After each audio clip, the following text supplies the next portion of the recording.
von harten Willkommen wie Party, Platt und Plüschmors. oh, wundervoll. Diese wundervolle, sanfte Stimme, die ich doch gerade so singen gehört habt. Das war Hilka. Und ich bin Elisa.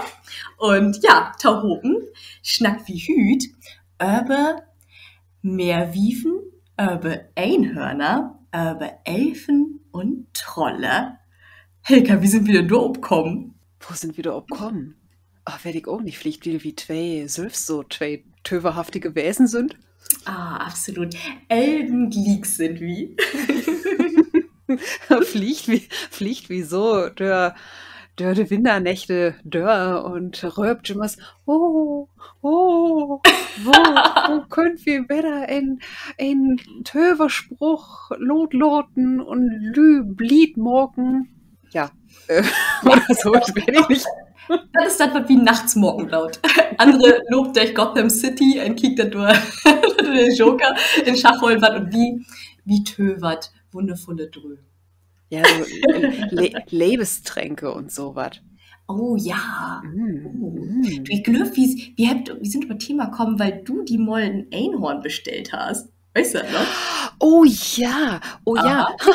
oh ja, das wär das, ich hab mir ein schwattet Einhorn bestellt, aber mit ein Cape und so ein Maske, so ein Superheldenmaske. Und ja, ich bin schon was Besonderes ebenfalls riet mit der Norm für mein Kuscheltiers, das Einhorn hält Hörnchen. Ich finde das wunderbar. Kommst nicht durcheinander. Sag mal, mit die Kuscheldate, hast du denn noch mehr? Oh. Oh, okay, eine eigene Podcast-Folge. Ja, das war ein irgendein Podcast-Folge, da stelle ich dir alle mal vor. Okay. Dann komme ich mal einen Tee trinken dürfen und dann machen wir eine große Teerunde mit all den Kuscheldates. Ja, so wie as Alice in Wunderland. Ja, genau, da habe ich auch gerade dran gedacht. Das ist auch echt interessant. Ich habe ja Linguistik studiert in dem Fach. Und diese Teerunde mit der malenden Hutmorke und der Märzhase, das ist ein interessantes linguistisches Phänomen für gescheiterte Sprechakte. Oh, weil die nicht miteinander schnackt? Ja. Wow. Der sagte Malle Hutmarker ja to Alice, oh, willst du noch Tee? Und sie sagt, ja, ich hab doch aber noch gar keinen Tee hat.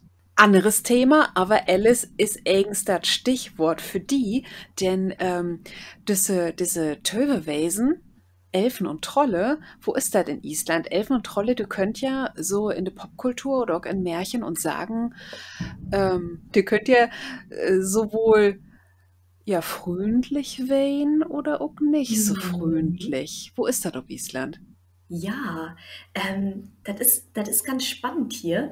Du hast aber einen sieht die Elfen und um die Elfen zu verstehen, beziehungsweise die Islandschen, den nennt den nicht ganz Elfen, der sagt das verborgene Volk. Oh. Und jeder, der einmal auf Island wählen ist, der wird sich sicher an diese Lütschen Hüs erinnern, die überall in der ganzen Gurn steht. Die sind total leiftallig herricht und in manchen brennt sogar Licht in drin.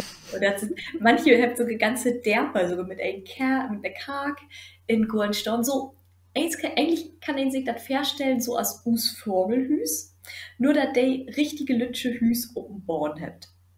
Und das sind die Hüs für die Elfen, also für das verborgene Volk. Und was sind die Elfen eigens? Die Elfen sind die Kinder von Eva. Und Eva soll eigentlich Gott Taubesäug kriegen. Und dann hat sie gesagt, oh mein Gott, Gott kommt, ich muss die Kinder waschen. Sie hat aber in der Kottentit nicht schafft, alle Kinder zu waschen. Und die dreckigen Kinder, die urban bleiben sind, die hat sie wegspart. Und dann sind die Elfen geworden. Also eigens sind die Elfen die unwuschenden Kinder von Eva. Also so hat sich das ja eins mit der Tradition her entwickelt. Die Elfen sind aber recht gaut. Also als lang du ihre heiligen Steine und all das, was so, wo sie lebt und wo ihre Elfenkark stehen deit, als lang du das nicht kaputt machen. Da heißt, sind sie eigentlich fair den Menschen und möchten Menschen auch nur was gauet. Das kann aber werden, und das ist in der vergangenen Zeit hier in Island auch schon mal vorkommen, dass zum Beispiel Straßen, die schön neu gebaut waren. Und dann waren die Bauarbeiter wollen da und haben sich gedacht, okay, hier ist ein kruder Stein, da soll aber die Straßen lang gehen, nehmen wir den Stein einfach weg. Dann haben sie den Stein weggenommen und am nächsten Tag waren die Maschinen kaputt. Das ist ja okay, das ist ja komisch. Tag danach war der nächste Werkzeug kaputt. Und so hat sich das ein paar Tage immer wieder getan, dass immer was kaputt gegangen ist, dass immer was schief gegangen ist. Und dann habt sie die Elfenbeauftragte, weil ich auch ihren Namen, der heißt Erla, also das ist von dem Staat Island, ist das die offizielle Elfenbeauftragte gewesen. Der ist dann da hingekommen und hat gesagt, okay, wo sie baut, da stimmt mir eine Elfenkark, wo habt ihr die denn laden? Und das war diese Felsen. Der Lü hat dann gesagt, alles klar, wir sind so viel kaputt geworden, das steht unter einem so schlechten Stern hier, das mört die Elfen werden. Also habt sie das Straßenbauprojekt aufsicht und habt die Straße woanders lang gebaut. Was dann auch gegeben hat, sind zum Beispiel Buren, die ein Hühnerstall baut habt an einen heiligen Elfenort. Und die Hühners haben aufgehört, Eier zu legen. Das ist auch taken in hier. Genau, also eigentlich sind die Elfen gaut oder Pferdemenschen, nur wenn man dann im Betten in die Quere kommt. Und dann gibt es ja noch die Trolls. Und die Trolls, die sind nicht so freundlich den Menschen gegenüber. Die entführt auch gern mal Menschen und frät sie dann. Oh, Ja, aber wer ist nicht bang? Wer ist nicht bang? Ich habe den absoluten Survival-Tipp verschau. Denn als Balchi von einem Troll mitgenommen wat oder entführt wat, möcht sie einfach nur darum täuben, dass die Sünde werde upgorn deit. Denn Trolle wat tau Stein, wenn die in Kontakt mit Sünden kommt. Und die ganzen unvorsichtigen Trolle, die stort hier auf Island dann wie wilde Lavafelsen quasi in der Gegend rum und seht so total töberhaft gut. Also, klappt das dann vielleicht auch mit ein Tageslichtlamp? oh, das ist eine gaue Frage. Ich werde mich damit mal bewaffnen und mir klick's mal auf den welchen Morgen. Ich werde schon auf den Lumpen holen. Dann habt das nicht, die Lü in Island auch viel so Tageslichtlampen? Du, ich sitze sogar gerade für eine. Ja, Ja, siehst du, also die ultimative Trollwaffe. Ja, ich lasse ich hier mal hertrauen. Wie der Knoblauch und dann Kreuzwehr der Vampire. Dorflichtlamp. Genau, so ist es dann hier. Also es gibt noch Dwarge. Da sind sie sich aber nicht ganz sicher, wo das so ist. Und dann gibt es noch Seeungeheuer. Aber über die weiß kein ein so richtig, so werden wie Nessie. Also sie sagt man, oder ein munkelt, okay, hier gibt es Seeungeheuer. Aber, nee, sein Wort ist noch kein. Ja, so ist das mit den Elfen hier. Und wo ist das aber denn mit der Elfenbeauftragte? Woher weht die das denn, dass da mal zum Beispiel, ja, so ein Elfenkarg weh? Die Elfenbeauftragte, die kann die Elfen sehen. 16 auf jeden Fall.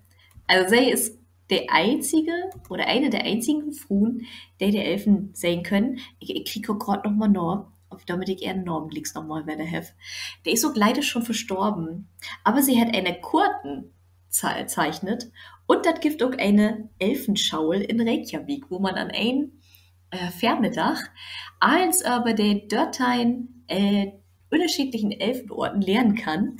Und da kann er dann sein Elfendiplom morgen. Ach, was? Mhm.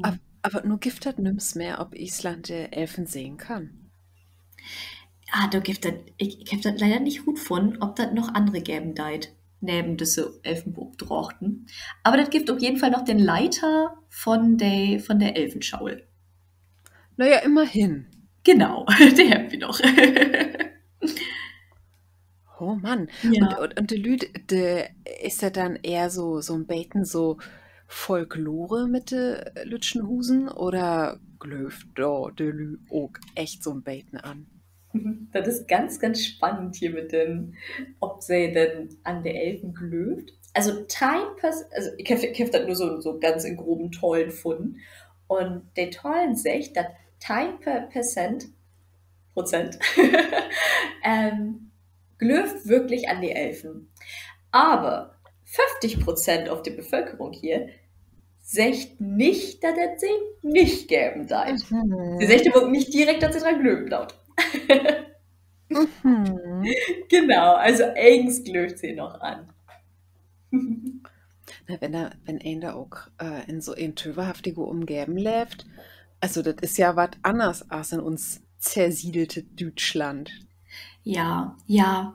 Allein schon, wenn man sich die Geysire ankicken da, den Nordlichter, aber auch diese total magisch aussehenden Lavaformationen, dann kann ich mir schon vorstellen, dass man auch gerade, wenn man Freue dann den Kindern Geschichten vertellt hat, vor allem so, den Kindern vertellt man ja meistens Geschichten, wenn sie dann artig werden schalt. Und dann sagst du, ja, aber Gott doch nicht hin, da wohnt die Trolls oder sowas. Dass sich das dann einfach, ja, dass sich das so mit in der Nutit ähm, mitgenommen oder mit in der Nutit mitgenommen worden ist. Und nun muss man auch total sagen, um das alles vielleicht ein bisschen Tau enttövern, nun mag den halt auch viel Tourismus damit. Das muss Hm. ich leider auch total sagen. Ah, ja, Tourismus, das ist ja auch immer so ein Ding, auch so mit Popkultur, Ja, ja. das allen so Utschlacht war. Das hätten wir ja, also, ne, auch gerade mit der Einhörner, echt viel. Wer hätte denn da ein Einhorn-Kuschelding gekauft? Aber das Wie ist, ist denn das eigentlich angefangen mit den Einhörnern? Ich weiß, plötzlich werden überall Einhörner und dann war ich total der Hype. Weißt du, wo das so angefangen hat? ähm, ja, vielleicht muss ich doch mal wieder so ein Beten Ut holen. Und Bitte. dann, ja, so Ut holen kann ich ja gut. Ich glaube, so mein geheime Superhelden-Eigenschaft ist das Recherchieren. Und irgendwie das Recherchier einhören. Aber wie mögt das, glaube ich, so speziell mit der Einhörner so ein Beten entwickeln, weil das Einhorn, das ist ein echt ollet Fabeltier. Also das gäf das all in das Olle Testament in der Bibel. In der Bibel gibt es Einhörner? Hm. Oh, So, wow. so. Und das Einhorn, wie versteht das ja von Dach eher so ein Beten als was gotet und so was, aber das wäre gar nicht immer so. Das wäre eigens mal ein Metapher für viele, viele unterschiedliche Dinge. Aber ich gräbe vor, ähm, denn das Einhorn und auch das Wort Einhorn ist eigens ein Fehler in der Übersetzen von das Olle Testament. Denn das Alte Testament oder die Bibel, der wird ja zuerst ob Hebräisch oder Aramäisch abschreiben. Also, was Jesus schnackt hat. Jesus hat ja Aramäisch schnackt und das wird dann auf Hebräisch abschreiben. Und das gave da, als der Lü dann gesagt hat, okay, dann übersetzt wir das mal nun nur Griechisch, wie das versteht mehr Lü. Ja, ein Wort in das Alte Testament und ich weiß nicht, ob ich das richtig gut spreche, lebe Hebräisch Schnacker, Entschuldigung, aber das heißt Reem. Ja, und der Lü hat sich nur überlegt, hä? Was soll das für ein Wort sein? Und das Wort so verklort, dass das Reem, also das war so beschrieben in das Alte Testament, ein Grotet, der mit Hörnern ist, das nicht als Hust der Hollen waren kann, also als ja, so Vieh. Hm. So. Und da hat sie nun überlegt und überlegt, was schall dat wein mit Hörner und so weiter. Naja, und da habt dann die Griechen, die sind ja auch ebenfalls riek wein, einfach Monokerus utmorgt und das heißt Einhorn. So, und Okay. das wäre dann irgendwann dann auch mal ins Lateinische übersetzt worden und da hätte er noch so ein Beten variiert zwischen Rhinoceros Das kennen wir auch von da, das Nashorn. Und ja. Sorry. Ja. Und das Unicornis, das Einhorn. So, ja, so, aber so zwischen Rhino und Uni, na, gibt dann auch schöne Geschichten mit Marco Polo, der auch gesagt hat, ja, ich hef aber das Einhorn sehen und hat aber auch gesagt, ich hef das Rhinoceros sehen und das Kuni fliegt in Asien echt sehen haben. Also, Ja. ja. Also, er hätte da vielleicht mal nicht logen. Ja. Und ja, aber das mit der Einhorn, das käme dann eigens durch die Reformation, durch uns Leben Freund Martin Luther, denn der hätte dann reddig bloß Einhorn utmogt in der Bibel übersetzen auf Deutsch. Ja, und nun wollt wir aber, bevor wir wieder morgen nochmal ablösen, was das Einhorn eigens weh. Ja. Das grote der mit Hörnern, das nicht in Hus holen waren kann, eigens habt ihr damit wahrscheinlich ein Auerochsen meint. Nee. Ja, Das entzaubert das nur aber ganz schön das Einhorn. ja, Auerochsen, okay. man denkt sich da, oh, so ein Fiene der und so was. Nee, dann ist das so ein Bulle. Ja, ein Auerochsen. Das wäre nicht ganz so ein also so Marketing-Goldstück aus das Einhorn, würde man sagen. Nee. Und das geht ja noch wieder, weil in der Bibel, da hätte das Einhorn auch als Metapher stehen für die Heiden, die Juden und die Düvel. Den Düvel? Ja. Oh Mann, okay. Aber auch, und das ist so mal, auch für Jesus Christus. Wäre das so ein Universalding, das Einhorn? So, Wo könnt ihr das denn sehen? ja, ich kann mir das bloß so vorstellen, die Bibel ist ja von Mannslüt geschrieben worden, das sind einfach Aasschimers und beiden durcheinander. Meinst du, Hilke?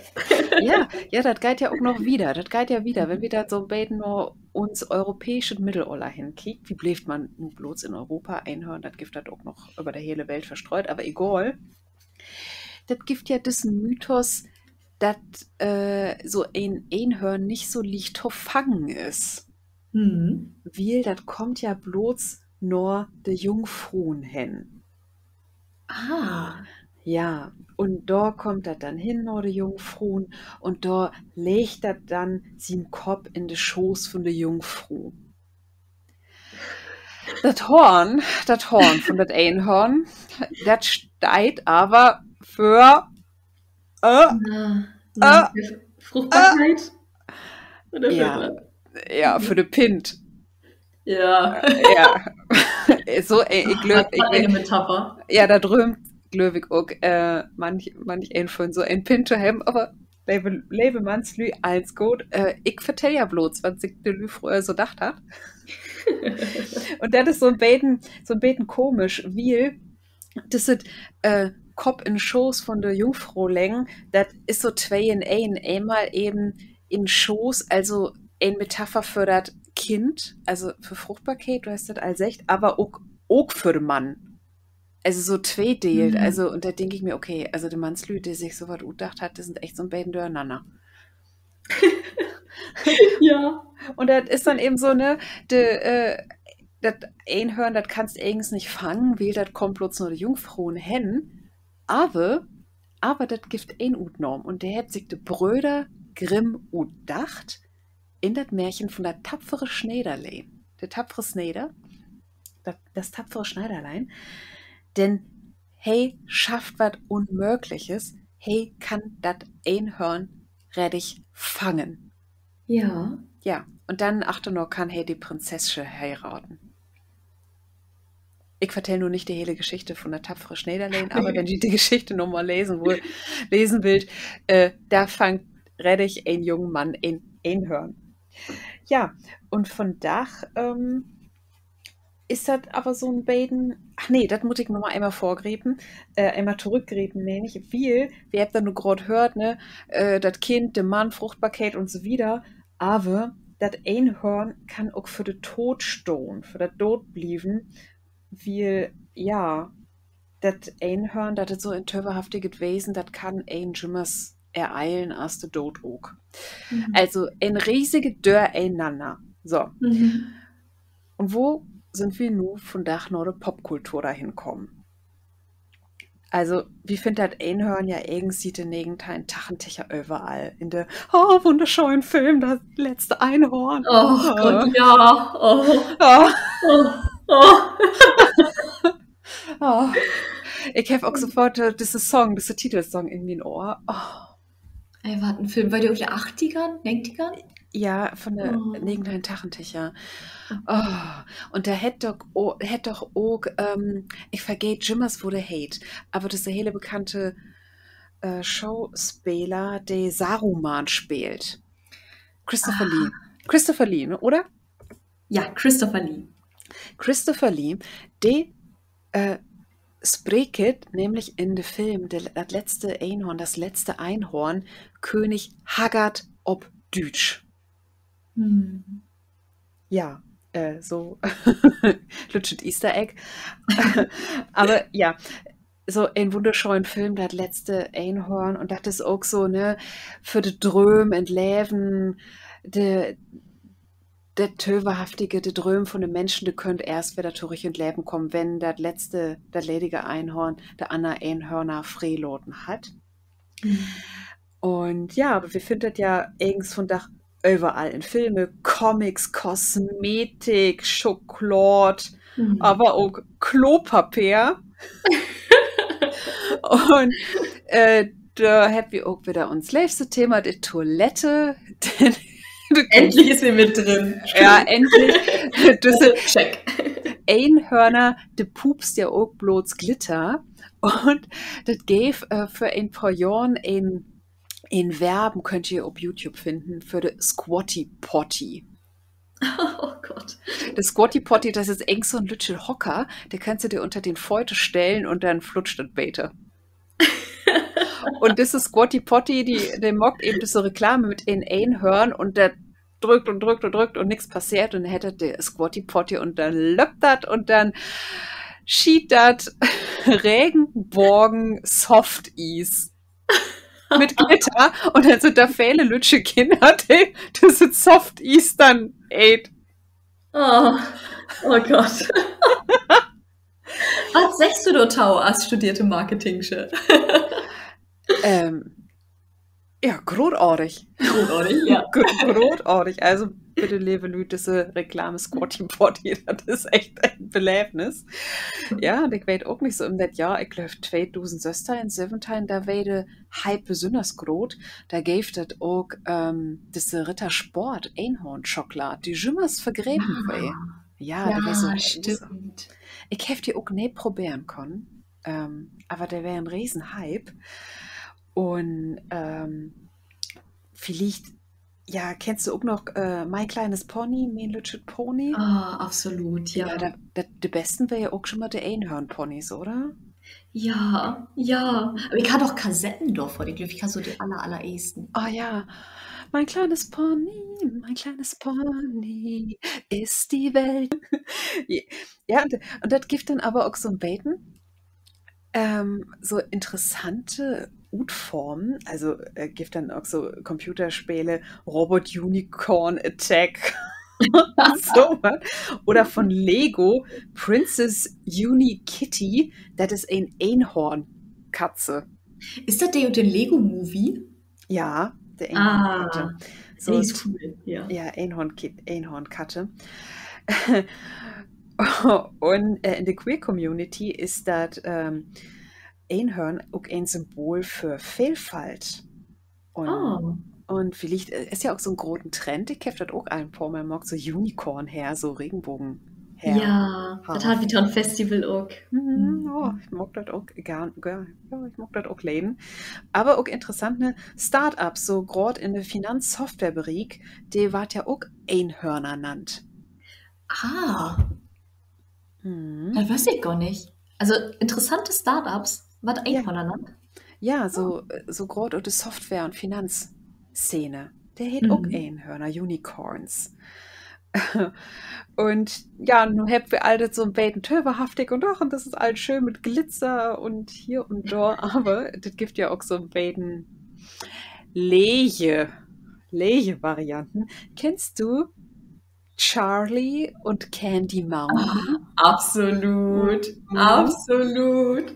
Charlie, let's go to Candy Mountain.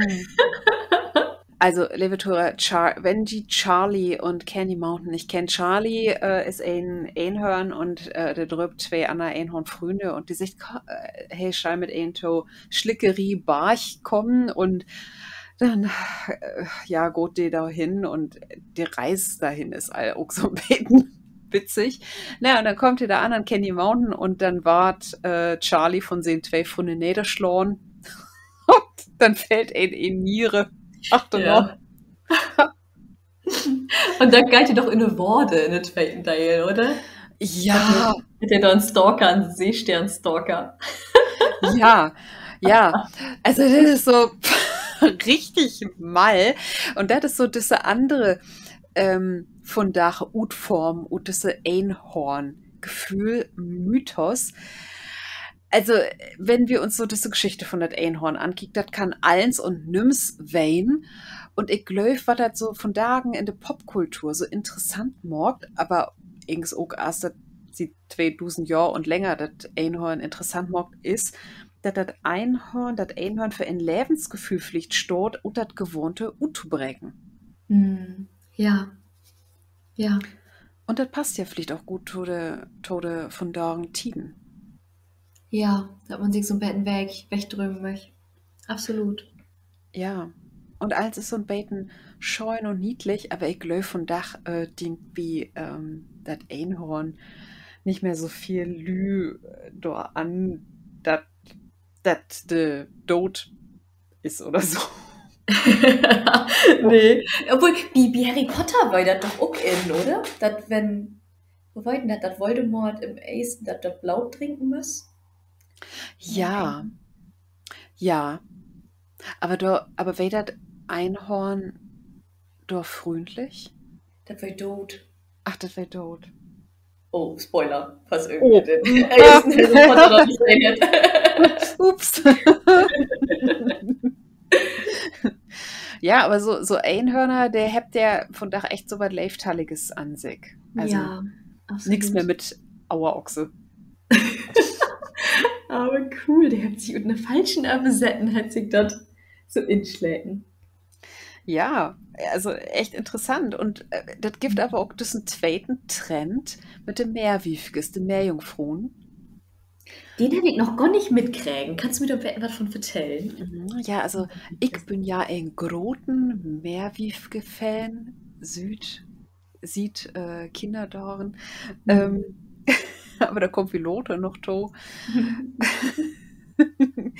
Also fangen wir auch her noch mal so ein Bacon an. So der Meerjungfrau steigt, ob der ein sieht für Erlösungsbedürftigkeit. Also sie hat ja kein Seel. Es ist Oh, ein Fabelwesen und ist, ja, und Mut muss erlöst werden. So, de Froh, der erlöst werden Mut. Und ob, aber Glix oder ob der andere sieht auch für Wollust. Also habt ihr da auch wieder so ein ah. sexuelles Symbol. Hilka, ist das so ein Bäten Dämsel in Distress? Vielleicht. Also der Jungfrau in Nöten? Hm, vielleicht. Habt ihr da auch wieder so ein Mannslüd-Fantasie? Da trägt sich hier der echt. Ja, kann ein Meerjungfrau irgend schwanger werden? Und wo passiert Hm. das? Wie weht das nicht? Oh. Aber das Interessante ist ja auch, dass Meerjungfrauen so an sich, die sind ja nicht auch nicht Schimmers bloß Goat, weil wir kennen das ja auch wieder, ach, wir sind wieder in Griechenland, Mhm. die Sirenen. Ja, Oh ja. die singt ja und lockt eher Opfer an. Aber nimmt der Opfer dann so mit sich, so die Seemänner. Aber die Seemänner, das ist so ein Missverständnis. Die starb, die blieb nicht tot, wie sie ertrinkt. Nee, durch den Wasserdruck, durch den Waterdruck. Da blieb der dann tot, Mhm. wie die dafür nicht morgt sind. Oder kennst du aus Schottland das Selkie? Selkie? Nee, das kenne ich gar nicht. Ja, das Selkie ist auch eigens in Meerwiefke, aber das ist nicht so als wieder dingt, so mit ein Fischstert. Nee, das Selkie, das ist eigens ein Robbenfruh. Eine Robbenfruh? Ja, Robben, Okay. große Früne, ja, muss ich von anderen nochmal über vertellen. Ja, aber blieb mir mal wieder in Deutschland, wie auch Meerjungfern Gift hat über die hele Welt verteilt und das ist eins in beiden anders, aber auch interessant, aber nichts für von Dach. Wir blieben ja mal schön in Deutschland. Weißt du, was uns oldste Meerjungfrau ist in Deutschland? Oh, in Deutschland. Ich habe gerade an der Lütsche Meerjungfrau in Kopenhagen gedacht. Aber in Nee, Deutschland? der ist von Achtein Sömon Dörtich. Also nicht die Statue, aber die Geschichte von Hans Christian Ah, Andersen. stimmt. Nee, in Deutschland weiß ich das nicht. Das ist die Undine, die Sage von der Undine. Die dükert das erste Mal in das 14. Jahrhundert ab. Hm. Ja, und da haben wir so diese Wollust und Erlösungsthema, denn der hat kein Seel und erst wenn sie in Menschenfried, also verheiratet ist, dann hätte sie ein Seel. Okay. Boah, Ja, okay. ja, und dann gibt es noch auch die Geschichte von Melusine. Bei Melusine fällt mir auch Loriot in. Ähm, Kennst du diese Szene oder kennst du diese Szene und Papa Ante Portas mit diese Dichter? Krawel? Nee, kenne ich nicht. Ah, ja. Musst du mal kicken. Papa Ante Portas, großartiger Film, der war auch Beta, je Wagner du de kiekst. Naja, und Okay. Melusine ist aber auch eine interessante Figur. Ähm, die ist, glaube ich, Alfred mit einem Mann und die lebt an Süßdagen in de Wegen als Menschenfruh, bloß an Sünnaven. Da ist sie denn ein Meerjungfruh, aber weil ihr Mann, ihr Kerl, tonneschierig ist und rot finden will, was mockt, die Fruh den Jimmers an de Sünavende und dann süd er und dann kann sie nicht erlöst worden. Oh. Oh Hm. Gott. Oh. Sind all die Geschichten von dem Meerwiefke so bettenturig? Nee, nee, ich glaub nicht, denn Disney hätte ja auch Ute Lütsche Meerjungfrau von Andersen Ariel mogt. Ja. Das ist ja, das hätte ja ein Goated End, so ein scheunet Happy End. Ah, so ein Disney-N. Ja, ja. Oder auch H2O oder Mark Meerjungfrauen. Kennst du das auch? Oh, da war so eine Jugendserie, oder? Ja, ja, ja. Das ist so richtig Teenager, bloß mit Meerwefkes. Ah. Ja, ich hab das echt gern gekickt. Ich kick das auch doch noch gerne. Das ist echt so ein bisschen doof, so Teenager-Probleme, aber Auch manchmal ist es ganz schön, um so Betten und ein Alldach so Betten abzudückern. ja, ja. Ähm, also der Meerjungfruh, der ist echt so ein Symbol. Irgend so hat ein goated Heart, aber weiß sich auch nicht so richtig zu helfen. Mhm. Und du darfst die Meerjungfrau aber nicht verwechseln mit der deutsche Nixe. Ein Nixe ist ja so ein Watergeist. Und das Ja. ist aber typisch deutsch. Und das ist aber was heel anders als diese eigens Meerjungfrau. Denn, also einmal, wie blüft ja hier sprachwissenschaftlich, äh, Nixe, das geht zurück auf Allhochdeutsch Nichus. Und das heißt so viel als Planschen und Waschen. Und das finden wir das erste Mal in das 10. Jahrhundert. Und finden wir auch auf Isländisch, da heißt das dann Nikur. Ach, Frag mal die Mitbewohner, ob sie das Wort Nikur kennt. ja, ich wollte kriegst du nachfragen. Nico, das Ja. ist dann Waschen? Nee, Planschen? ich glaub, das heißt dann auch Nixe, aber bin ich nicht sicher. Frag dir mal, ob sie das Wort Nikur kennt und was das Ja. heißt. Mhm. Mhm. Ja. Ja, und und der Nixe, der ist aber anders als der Meerjungfrau, weil der ist ja so ein bisschen, so ein bisschen böse. So, der sucht sich eher Opfer. So, Lorelei wäre ja auch so ein bisschen Nixe. Und der Fluss Neckar, der trägt auch das Wort Nixe in sich. Ach, Mhm. Spannend. Ja, und wunderschön findest du das auch der ollen Goethe in diesem Gedicht, wo hey sagt, sie sprach zu ihm, sie sang zu ihm, da war's um ihn geschehen, halb zog sie ihn, halb sank er hin und ward nicht mehr gesehen. Oh. Oh, und das mit den Stimmen, Hilka. Oh. Hab ich dir auch unerwartet trocken. Ja, absolut. Ja, aber Meerwiefke ist eigentlich auch so ein Hype. Und du kannst ja auch so Schminkpinsel und so was so mit in Fischstert köpen. Und sieht in ein paar Jahren, ist ja mit großen Dröm Warwohn Mermaiding. Oh, ist das so ein, da du dir so einen Schwanz kulpen kannst und damit dann richtig schwimmen gehen kannst? Ja. Oh, hast du so ein Ding? Mm. Wahnsinn. Schreibt mal in die Kommentare, wenn ihr da mal ein Bild von sehen möchtet, von Hilkas Meerwiefke, bitte.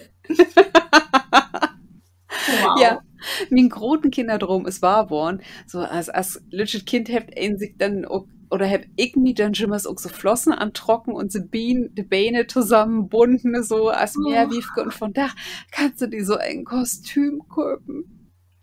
Oh, ist das schön. Ja, und das gibt da auch richtige Vereine. So, das drückt sich dann einmal so in Schwimmbad in den Weken und dann kannst du da so Kurse morgen und alle schwimmen hopen.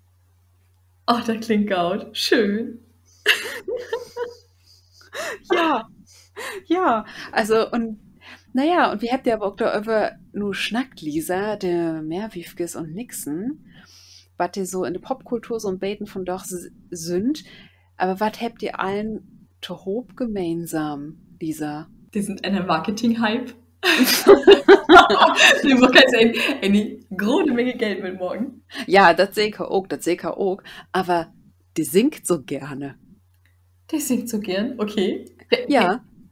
Und vielleicht hast du ja auch ein Lied für mich. Was ein Überleiten. Wahnsinn. Ich muss noch eine Sorge ganz kurz vertellen, weil ich das total witzig finde. Wie mit der Recherche über Elfen und Trolle und so. Habe ich nämlich das Bundesamt für magische Wesen gefunden. Kennst du das, Hilka? Nee. Total witzig. Das ist in Bonn. Und ja, ist quasi die Wesen, alle magischen Wesen repräsentieren. Als Elfen, Trolle, Vampire, Hexen, all das. Und sobald die dann wirklich als offizielle Bürger in Deutschland anerkannt sind, möchte das Bundesamt für magische Wesen den deutschen Staat anschnuppen. Kickt doch gerne mal auf die Website rum, das ist wirklich total witzig. Ja, ich glaube, dann muss ich mir als Hexe da vielleicht nochmal anmelden. Ja, bitte. Nee, du wärst doch eine Prinzessin im Schloss Hilka. Ja. Also. Mit mir Einhorn und mit mir Fischstern. Genau, du passt da schon gut drin. Okay, mal kicken, ob du meinen Song gut finden deist, wie du lebe. Gut. Das Leben ist für die Tokort, Tostaven, also sögt die Sülms ein Alibi. Der Himmel weht, die Mutter het Lorgen, min Leif. Trenn dat Richtige von Falschen. Komm und sing ein andern Lied. Der Wortekessel ist an, also duet dat nicht mehr lang, min Leif. Also komm, Lord Jau von mir in de Heulen, Lord Jau von mir in de Heulen.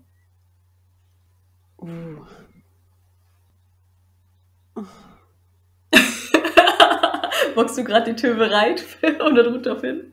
Ja, ich versuche so über Ferntöverei in den Kopf reinzukicken.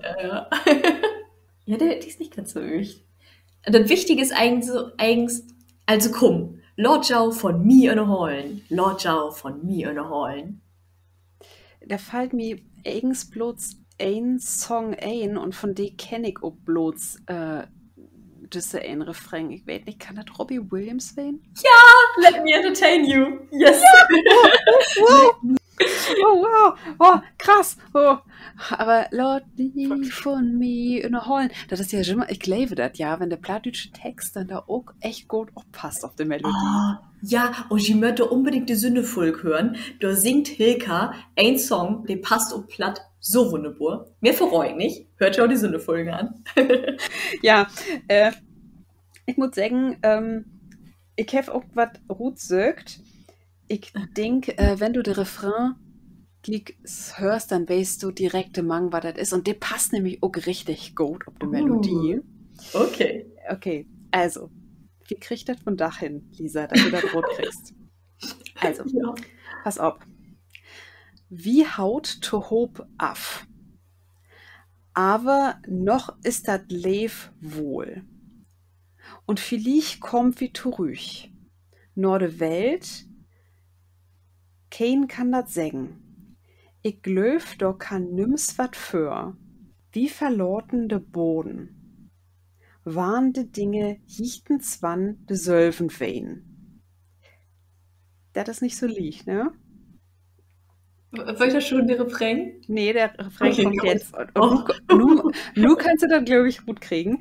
Denn nu ist das ist de ledig antellen, dat ledige antellen. Das ledige Antellen, Mhm. das ist der Refrain? Das ist der ganze Refrain? Ich sing die dat mal ob der Refrain. Ja, Dann so, bitte. dat ist dat ledig antellen. Oh, Final Countdown! Final Countdown! Yay! Wie der ledigen Antell, da bin ich hier nimmer so kommen. Ja, dann musst du erstmal Countdown übersetzen. Ja, ja, absolut. Das ledige Antell. Oh, das ist schön. Das kommt mit auf unsere CD rum. Ja, dann kommt er auch mit ob, aber bloß der Refrain. Ich weiß nicht, ob man das anders so singen kann. Die Melodie habe ich auch gar nicht so richtig im Kopf, bloß von der Refrain. Ja. Das ist das ledig anten. Oh. Naja, Ja. aber das ist auch so echt so ein Gassenhauer. Und vielleicht gebe ich auch einmal so einen lütschen Utblick ob die Tokam-Folge, denn da schnackt wie mal über ein Thema, Lisa, wo eigens auch schon mal so Gassenhauer berugt ward. Und das sind Junggesellenabschiede. Ja, spannend. Du bist ja in der verlegen Tiet auf einigen Junggesellenabschieden Van, oder? Mhm. Oh ja, da kann ich Ja. Geschichten erzählen, Levelü. Ich will mal sagen, nicht nur ich frei mich da alban nicht ob. Ja. Aber vielleicht, liebe Torhörers, habt ihr auch all wat belebt bei Junggesellenabschieden? Schrieft uns dat mal, wat jeder mallet all belebt hat. Oh ja. Ich freue mich drauf, von Geschichten zu hören. Und auch wenn Sie irgendwas anderes oben hatten habt oder us auch einfach nur irgendwas mitteilen möcht, schrieft us gern. Wir freuen uns über jede Nachricht von Ciao. Wie freit uns bannig und bit Balle. Tschüss!